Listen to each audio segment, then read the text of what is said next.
Avec ses 4800 mètres d'altitude, le Mont Blanc est incontestablement le sommet le plus mythique d'Europe. Et c'est justement le décor que Mano et l'association Ensemble Déplaçons les Montagnes ont choisi pour défier l'impossible. Mais s'élancer sur le duo étoilé en Joëlette reste un véritable défi qui exige une cohésion d'équipe et une force physique à toute épreuve. Et une fois de plus, la nature va nous prouver qu'elle peut se montrer indomptable.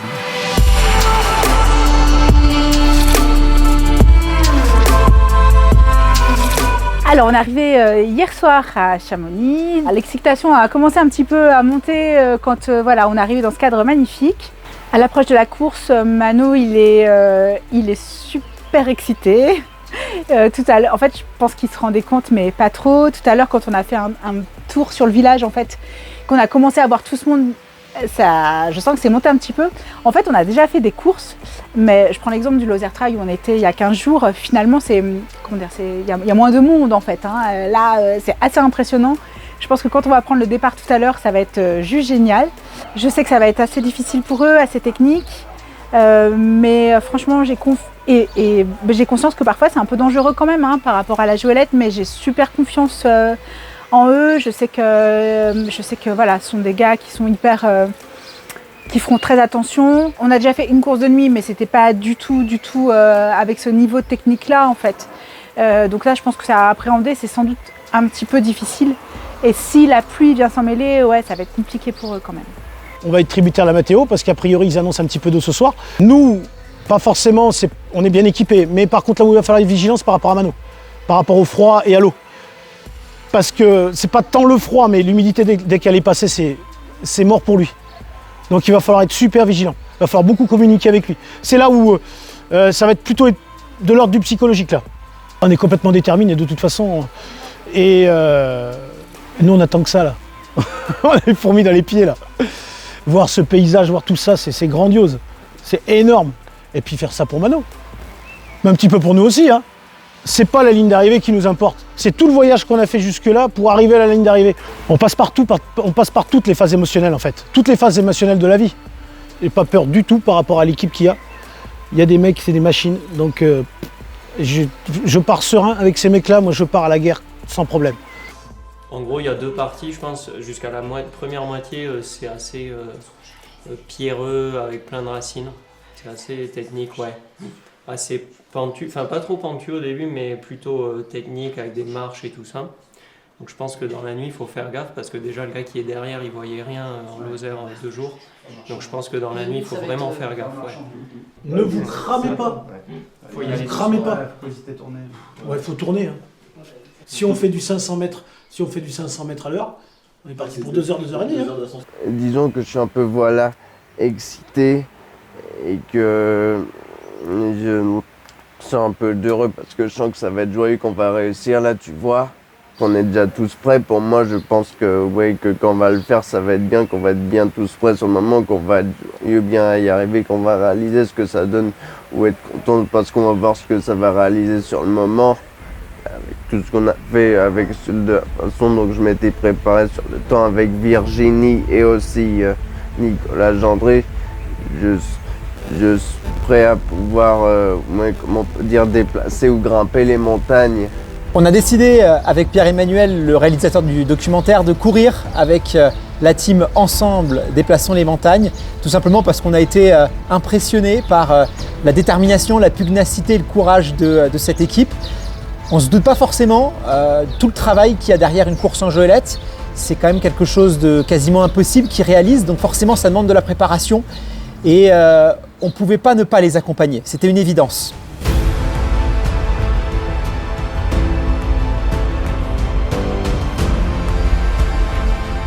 Nous, on les voit beaucoup, les Joëlettes, en tant que coureurs, on passe à côté et on est hyper admiratifs.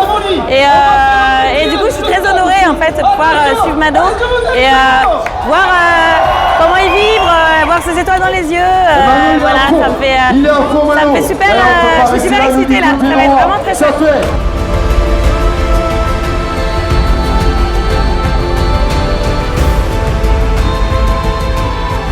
On visualisait un peu ce départ en plein cœur de Chamonix.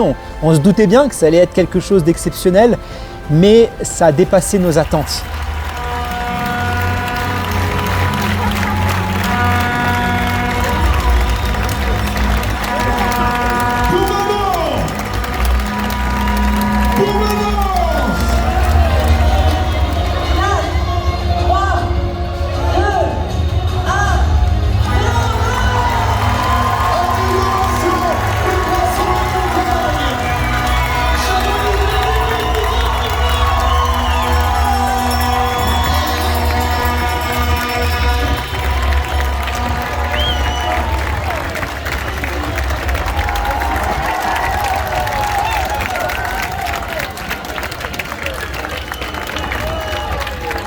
avec la ferveur, l'ambiance du public.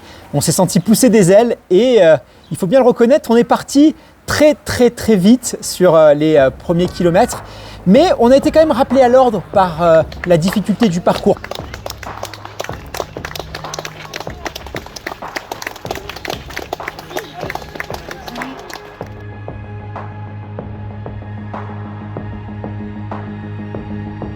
Ça glissait beaucoup sur les cailloux. Il fallait aussi faire attention aux autres participants, laisser des passages pour qu'ils puissent passer afin de ne pas gâcher l'expérience aussi de tous les coureurs.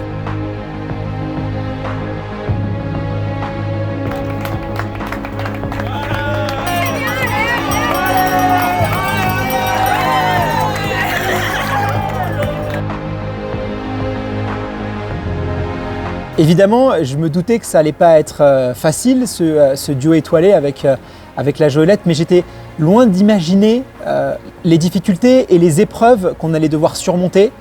Il y avait des passages qui étaient extrêmement peu accessibles, même pour les coureurs. Alors vous imaginez avec une Joëlette. Ouais, à la porte. C'est passé parce que sinon. Ouais. C'est bien, c'est bien. Allez, attention à droite.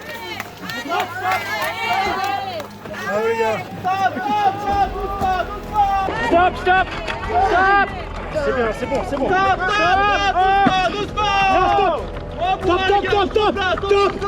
Top, plus de arrête. Arrête. C'est bon. Cool. C'est moi, sinon tu tombais. Il y a eu aussi des chutes. J'ai eu très peur, notamment quand j'ai vu l'un des accompagnants tomber dans une pente qui était... J'ai vu qu'il avait commencé à prendre de la vitesse. Heureusement, il a réussi à se rattraper sur un câble anti-avalanche. Mais clairement, on est passé pas loin d'un petit drame.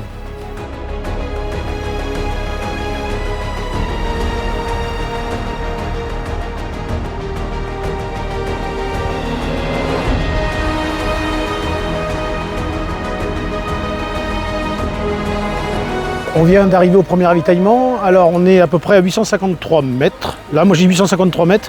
C'est particulièrement technique, il y a plein de plaques à franchir. Et je crois que c'est le plus compliqué qu'on ait eu depuis le début. Même dans Lozère, ça a été compliqué, mais là, c'est quand même balèze.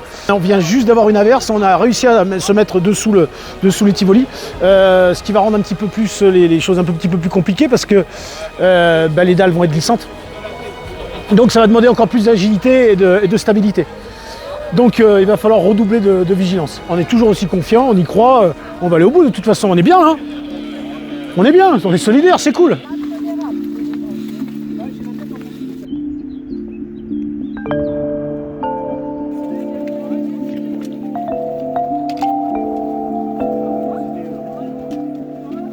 L'une des spécificités du duo étoilé, c'est que c'est aussi une course nocturne.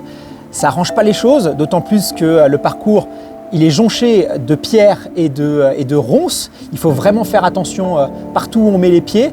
Et évidemment, dans l'obscurité, c'est encore plus difficile. Alors certes, on avait des lampes frontales, mais on est en plein cœur de la vallée de Chamonix. Donc la visibilité, elle est quand même extrêmement réduite. Ça, c'était une difficulté en plus qu'il a fallu affronter.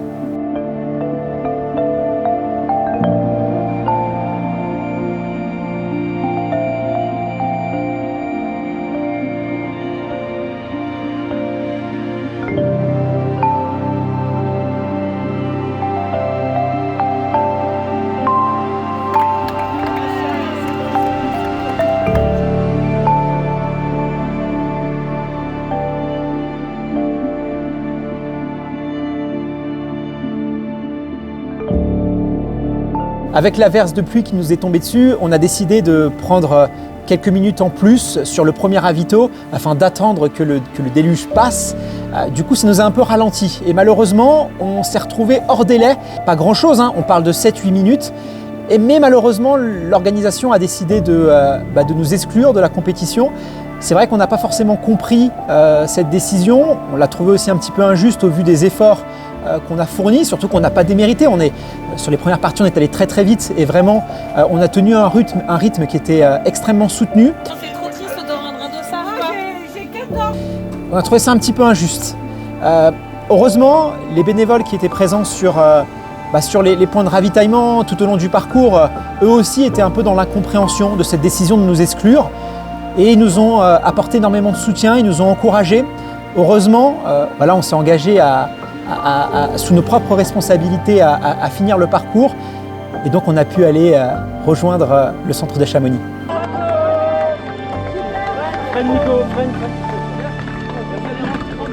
Merci.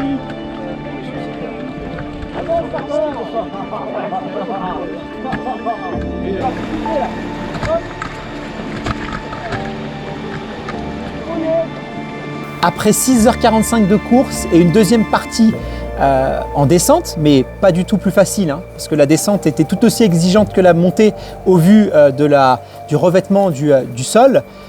On arrive enfin dans Chamonix, alors il est un peu plus de 2h30 du matin.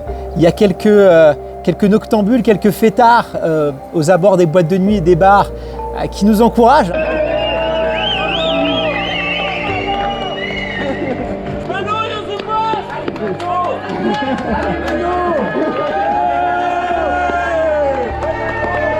On était tous très fatigués, vraiment épuisés et on a été portés aussi par tous les habitants de Chamonix et l'arrivée sur la ligne d'arrivée, elle était...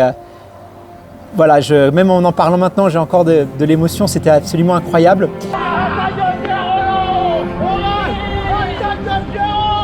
Chamonix,